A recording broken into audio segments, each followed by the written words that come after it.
Hello. So, yun guys, good morning sa inyo. So, welcome dito sa GNS3 project ko. So, parang ano na siguro to, last session na siguro to ng ating configuration kasi last time na configure na natin yung local area network, di ba? Itong nasa baba. Na testing na natin, nagpe-fail over yung mga traffic pag nag-down tong core switch 1 at itong link. Si core switch 2 yung nagiging active, di ba? So ngayon, ang i-configure naman natin is itong nasa taas na, yung uplink na. Palabas na to ng internet. So nag-configure na ako dito guys para hindi ganun kahaba yung video. I-explain ko na lang yung kinonfigure ko. So dito sa core switch 1, eto dito. Gumawa rin ako ng katulad nito, virtual interface. So para sa VLAN 100, gumawa ako ng VLAN dito, VLAN 100, and then gumawa ako ng virtual interface na 100.1 show VLAN brief. So ayan, VLAN 100, tapos yung GI00 GI0/1 minember natin doon sa VLAN 100, and then gumawa tayo ng IP address. So yung itong GI00 GI0/1, ito yung kanilang magsisilbing IP address. Okay, so same din dito sa core switch 2, GI00 GI0/1 member din ng VLAN 100, tapos ito yung kanilang magsisilbing IP address. Okay, and then kinonfigure ko na rin itong dalawang firewall ng dito ng high availability, isang active at isang passive. Okay, so parang HSRP din yan, may active, merong passive, may mag-fail over din yan. Okay, so punta natin yung web GUI. So kung mapapansin nyo, ito yung web interface nung FortiGate natin. Actually, pag pinuntahan natin yung system tapos HA, hindi pa pala sila nagsisync. Yan, kasi kagagawa ko lang nito. Refresh natin.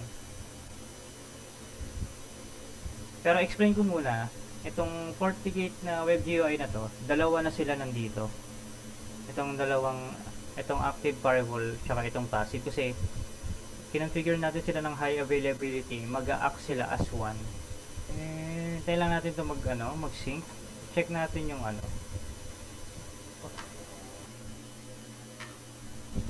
So, sync naman na sila. Ito, sync na daw sila eh. In sync na sila ng firewall 1 tsaka firewall 2. Pero dito, not synchronized pa. Bakit? Yun. Kailangan ko lang pala i-refresh. So, kung mapapansin nyo guys, dito sa ating GUI, meron tayong firewall 01. Ito. Oops. Tapos yung priority niya 150. 'Di ba gaya sa HSRP, meron din silang priority. Pag mas mataas yung priority, yun yung nagiging primary or active, 'di ba? So, firewall 01. So yan. So, and then firewall 02, 128 lang yung priority niya. So, kaya siya secondary. Ito, or passive. Yan. So, check natin yung active firewall ito.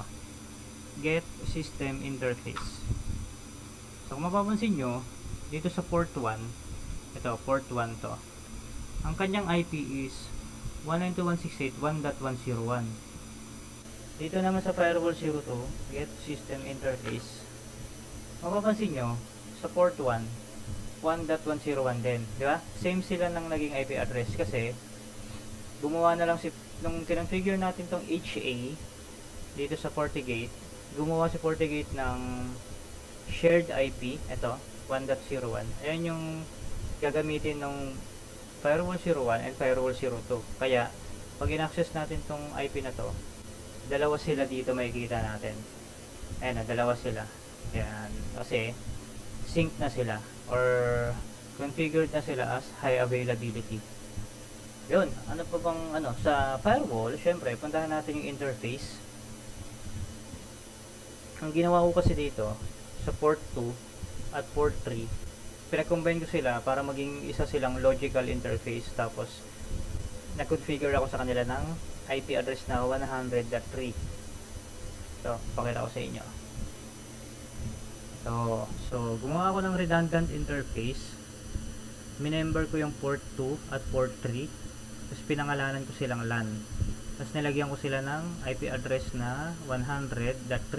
So ganun din yan sa sa FortiGate, sa passive firewall or sa firewall 02. Same lang sila ng config. Pinag-combine ko rin tong dalawa. Tapos same sila ng IP. Ito, same sila ng IP na kinonfig kasi itong IP na to, yan ang gagamitin nitong core switch 1 at core switch 2 as gateway para makalabas dun pupuntang internet. So punta tayo kay HRPC. So ping natin si 8.8.8. So hindi niya napiping si internet kasi hindi pa siya tumatagos dito sa core switch 1. Oops, sorry. Check natin yung core switch 1 pala. Show IP route. So meron na pala silang meron na silang default route dito. Hindi sila tumatagos pala dito sa firewall dito. Ito yung active eh. So dito sila dapat tatagos. So hindi sila tumatagos dito kasi wala pa tayong ginagawang rules dito sa firewall. Magawa tayo ng rules. Tayo ng policy object, gawa tayo ng rules. Allow natin yung allow internet from LAN. Ay allow traffic from LAN to internet. And then yung syempre yung incoming LAN, tapos yung outgoing niya port 1. Ito, ayun na, port 1 to eh. Ayan, port 1. Then yung source all na lang, destination all, service all. Open natin lahat yan. So okay. Check natin kung magkaka-internet na si PCHR. So, yun, wala pa rin kasi hindi alam ni firewall kung paano niya ma-reach tong kung paano niya ma-reach tong mga local area network natin. So, kailangan natin siya gawa ng static route.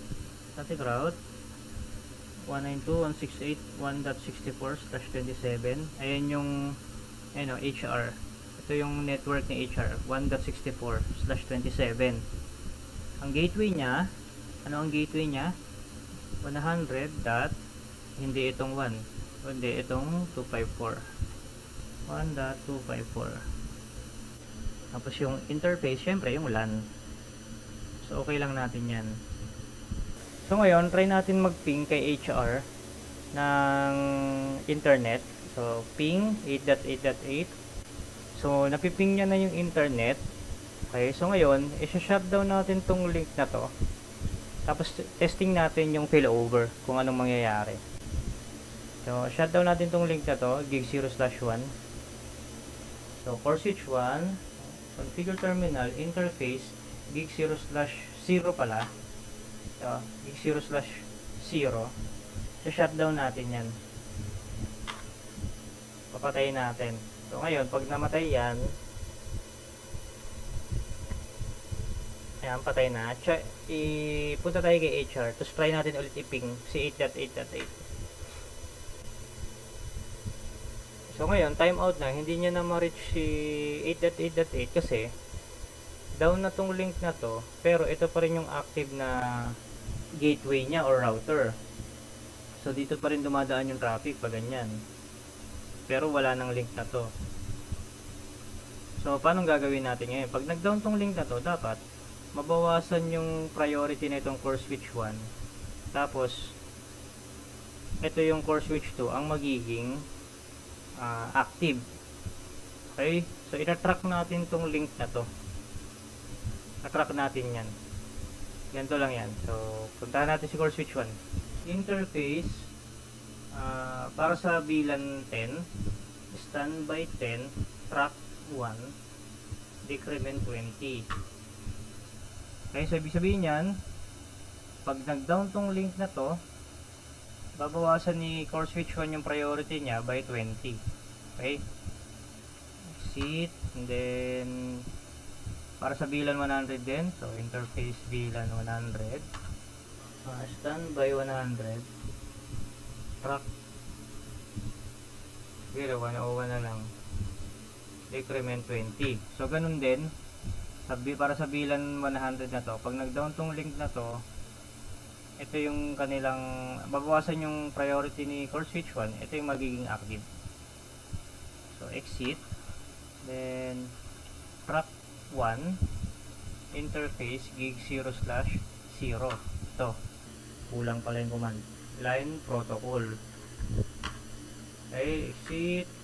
Track 101, interface, gig 0/0,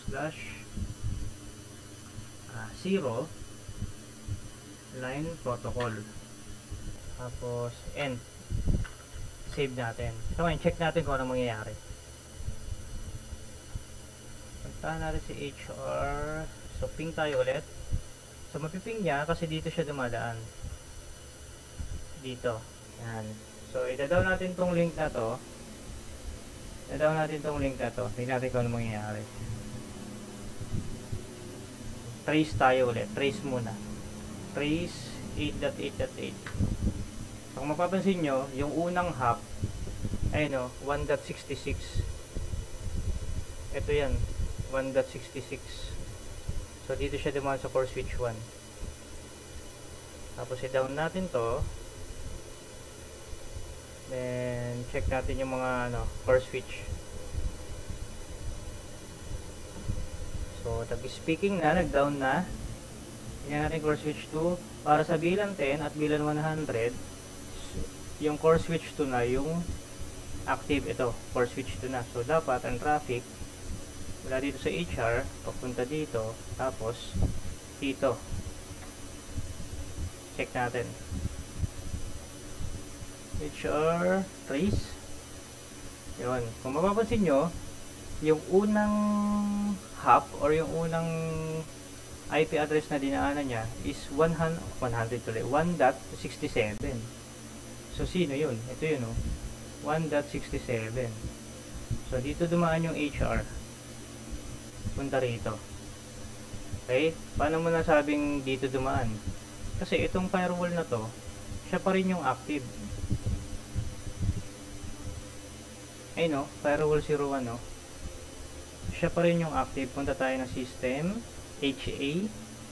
Ayun, firewall 01, primary, siya pa rin. Siya pa rin ang magpaprocess ng mga traffic. Okay. So, okay na. Paano pag ito naman nag-down? Halimbawa, itong dito dumadaan, di ba? Ito. Paano pag ito naman ang nag-down? So, kailangan i-track din natin to. Pag ito nag-down, babawasan rin ni core switch 2 yung kanyang priority. Tapos, lilipat kay core switch 1 yung role.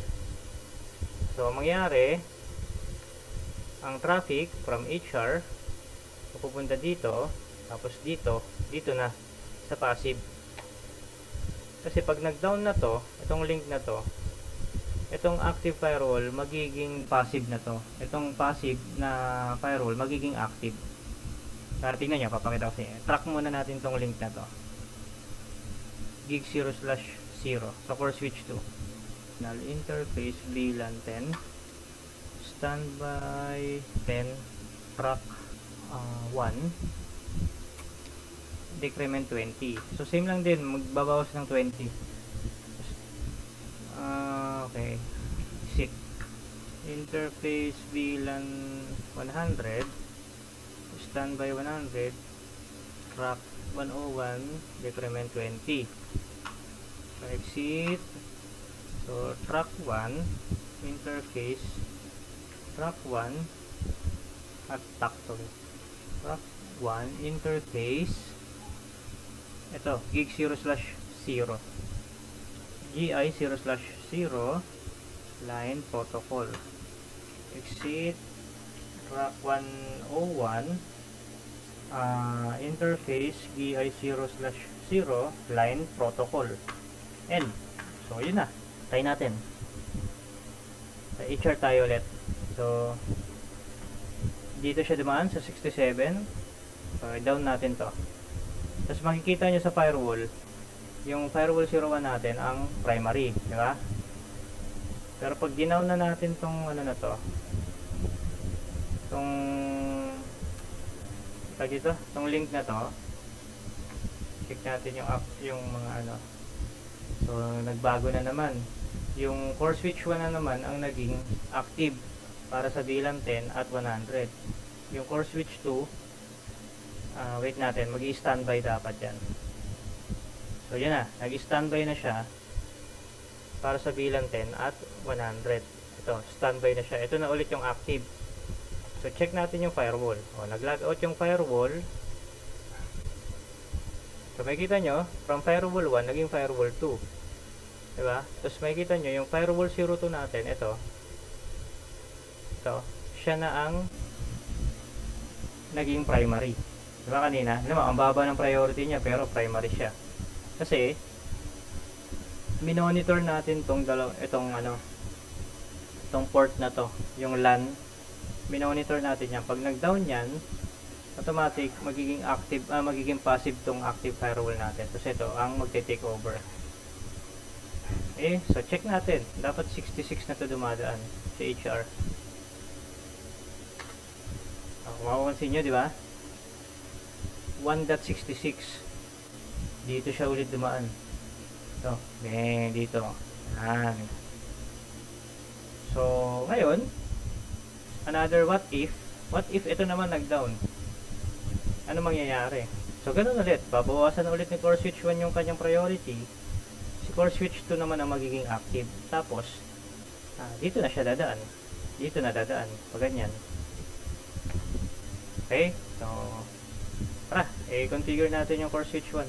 So dito lang muna natin tinitesting guys sa HR, para isa lang yung yung para madali lang, kasi kung lahat yan iti-testing natin, same lang naman ang effect yan, mahahaba yung video tsaka maguguluhan kayo. So dito muna sa HR, ito nga lang HR pa lang na PC yung inaano ko, yung dinidemo ko rito sa mga failover na to, parang ang gulo na di ba? Paano pa kaya kung inisa-isa ko yan? So ngayon, HR lang, then proceed tayo rito, i-track natin tong GI0/1, configure terminal, interface VLAN 10, standby 10, track, kanina track 1, ngayon track 2, decrement 20, exit, standby 10, standby tuloy, interface VLAN 100, standby 100, ano yung kanina? 101, track 102 naman, then decrement 20, exit, tapos track 2, interface GI0/1, line protocol, exit, track 102, interface GI0/1, line protocol, end. So ngayon, game, saan dumadaan si HR? Ay 1.66, di ba? Dito papuntang passive kasi ito na yung naging active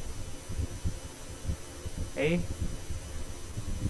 so down natin to, suspend. Ngayon check natin yung core switch 1. Ayan, down na naman,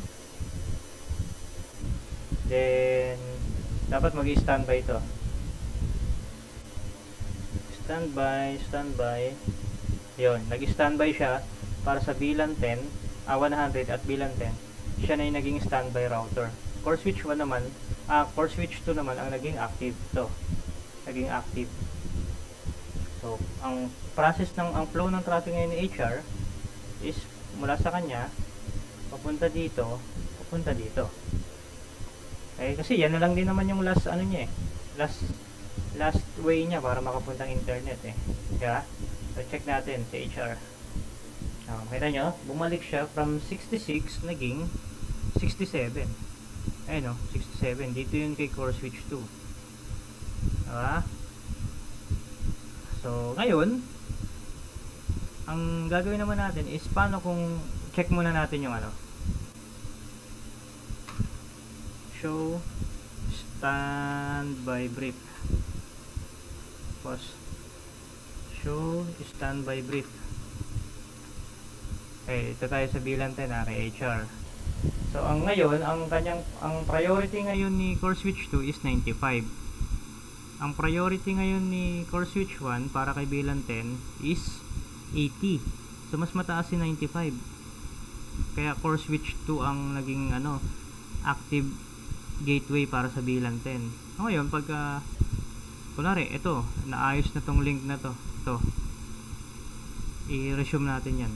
Naayos na tong link na to. Ano mangyayari? So check natin. Core switch 2 show standby.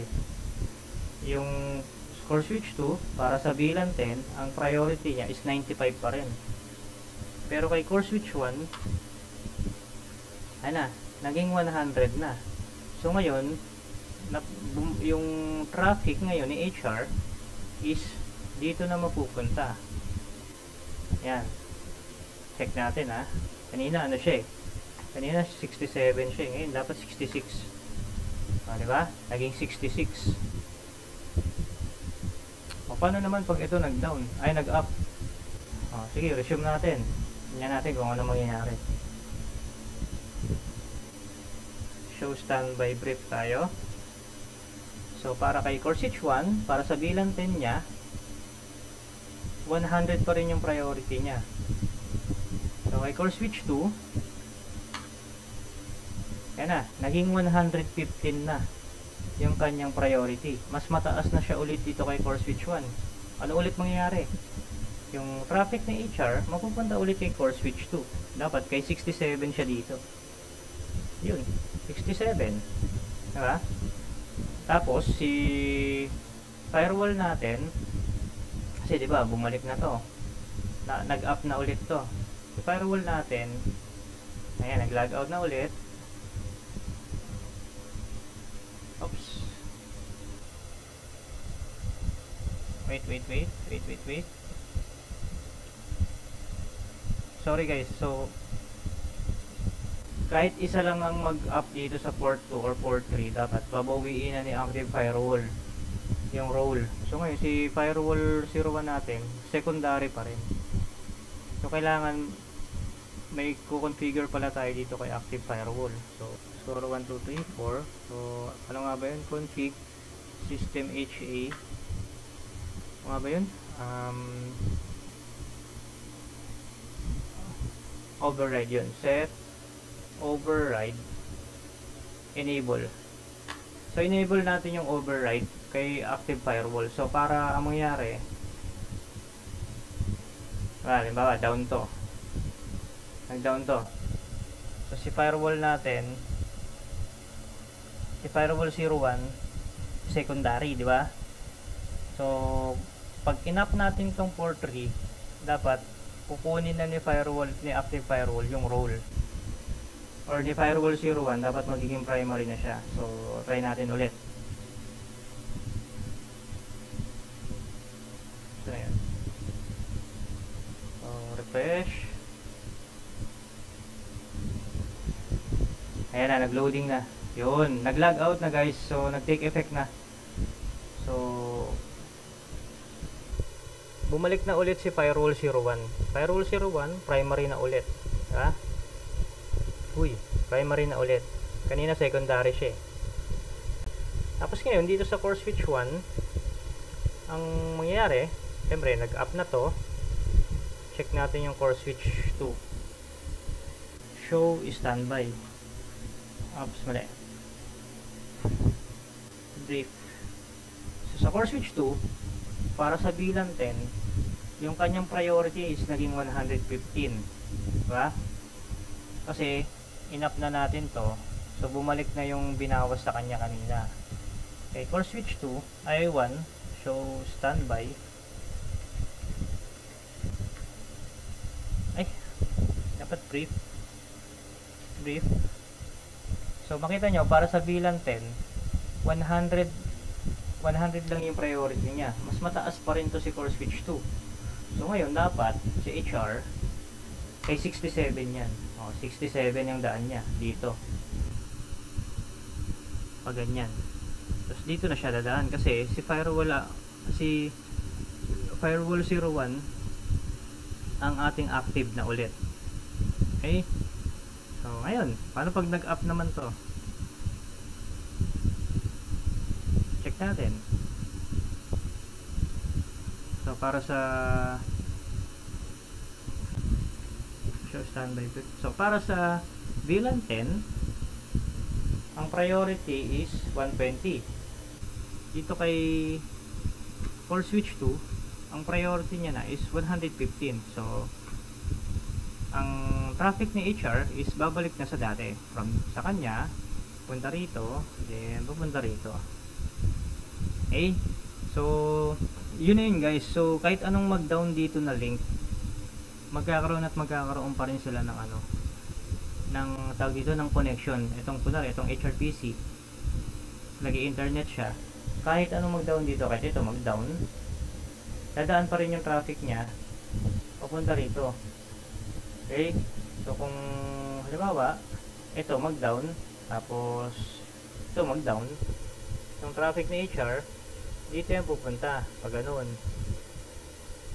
Kung mag-down naman to, tapos ito down, tapos ito down, itong active firewall, magiging passive na yan. Ito naman ang ating magiging active. Tapos ito, ang ating magiging active din. So, gaganyan siya, gaganyan. So on and so forth. Ganun ang mangyayari dyan guys. So, fully redundant tong ano natin. Itong nagawa nating setup. Yan. Fully redundant yan. So, same lang din dito. Diba, na testing naman na natin ito. Nung dinown natin to, itong HRPC, saka dapat itong marketing, dito, dadaan. Okay? So, yung core switch 2 natin, makikita niya yung kanyang gateway, pupunta rito. So, ganun ang mangyayari niya guys. Ito yung ating tinatawag na fully redundant na network setup. So, magdadagdag na lang tayo dito ng ISP, isa pa, para talagang from ISP, papuntang local area network, redundant yung ano, mga connection natin. So, hindi mawawalan ng connectivity itong mga PC natin or yung mga user. Okay? So, ganun na mangyayari dyan guys. So, yun lang. Kung naguluhan kayo, ako rin parang naguluhan. Pero maraming salamat.